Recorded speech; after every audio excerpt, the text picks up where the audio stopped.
Nak review kat tempat biasa, parking penuh pula dah. Nak review outdoor, hujan pula. Aduh. Review kat dalam rumah tu ya.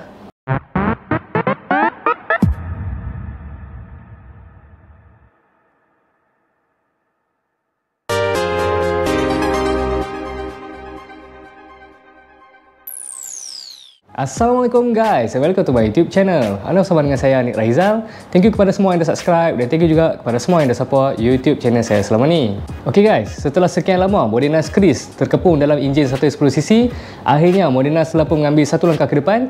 Modenas dah ambil satu inisiatif baru daripada upgrade daripada enjin 110cc kepada 125cc. So dari segi performance enjin tu of course lah ada beza kan. Mesti lagi better daripada yang version sebelum ni. Jadi kalau nak tahu apa lagi yang menarik pasal motor ni, jom saya tunjukkan apa. Let's go!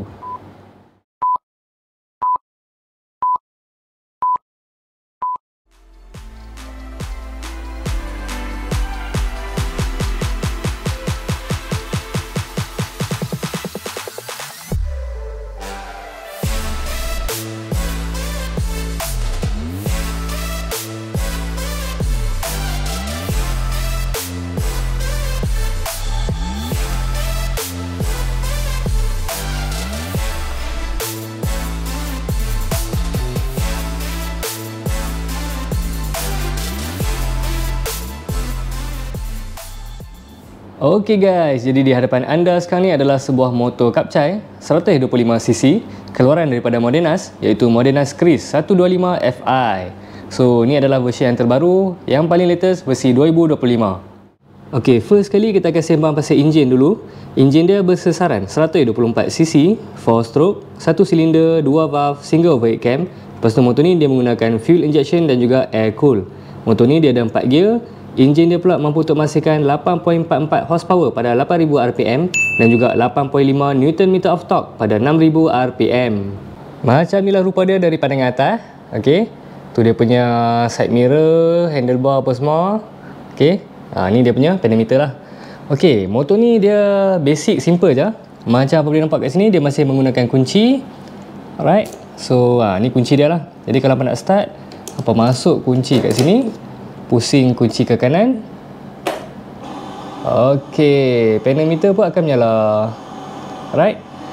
Lepas tu, okey, bila kita dah on dia punya kunci tu, motor ni dia ada DRL tau. Cumanya dia punya DRL tak menyala lagi. Okey, selalunya kalau kita on kunci, DRL akan menyala kan. Tapi untuk motor ni dia tak menyala lagi. Sekali bila kita dah start enjin, baru dia akan menyala lah. Okey, so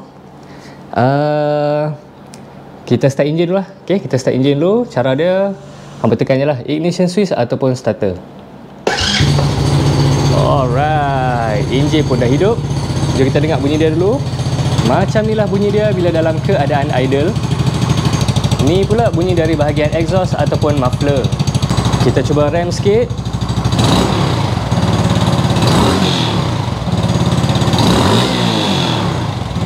Alright. Cumanya saya tak boleh nak rem lebih-lebih sangat sebab kita review indoor kan. Satgi jiran sebelah mengamuk pula.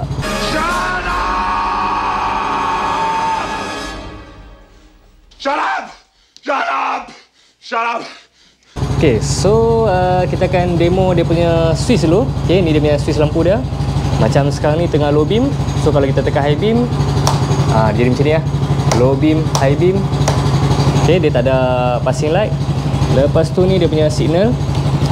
Okay, signal kiri, signal kanan, dan kat sini ada button horn. Okay, memang kuat. Seterusnya dekat sini dia ada hazel light switch ataupun double signal. Okay, yang ni memang function lah. Alright, dan yang terakhir adalah ignition switch ataupun starter. Lepas tu alang-alang tu kita akan tengok dia punya pedometer. Okay, ni kita on je lah hazel light switch ni. Pedometer dia mostly adalah analog. So kat sini dia ada speedometer, lepas tu ada odometer ataupun mileage. Ni dia punya signal indicator. Okay. Lepas tu ni kalau hampa free gear dia akan nyala N ni kat sini. Then dekat sini ada fuel gauge. Okay, fuel gauge dia ni dia digital lah. Nampak dengan lampu tu digital. Dan unit yang saya dapat ni alhamdulillah semua okey. Macam Kris 110 yang sebelum ni, yang saya review sebelum ni, ada satu bar yang tak menyala tau. Tapi still hampa boleh claim warranty lah. Macam ni nampak semua elok ya. Dan yang terakhir kat sini ada gear indicator. Kita try masuk gear tengok. Nampak gear 1, gear 2, gear 3, gear 4. Okey, so kita drop gear balik. Seterusnya jom kita pergi tengok bahagian depan. Okey, jadi macam inilah rupa dia dari bahagian depan.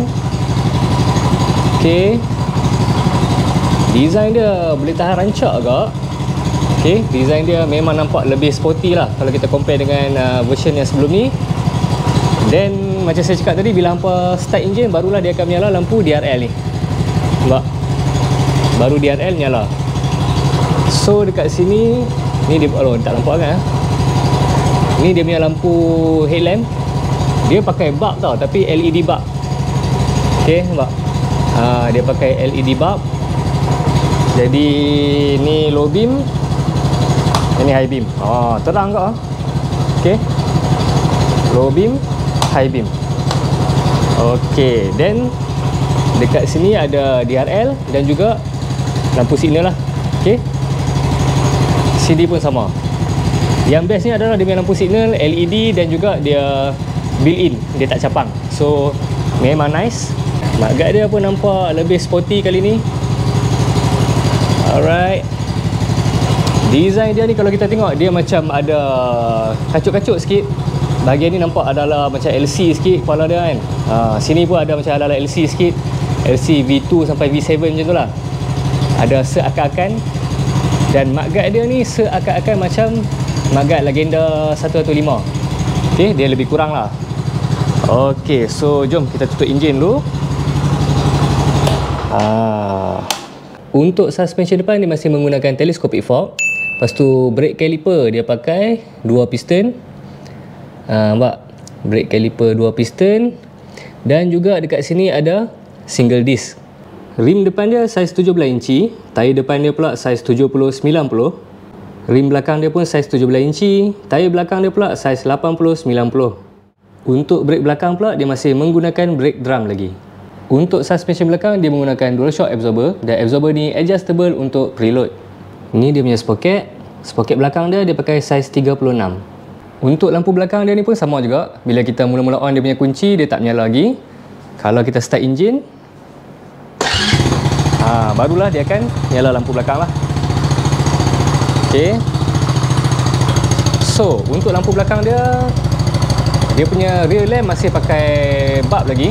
Okey, tapi dia punya signal dah pakai LED lah. Macam ni lah rupa dia bila kita tekan ni brake.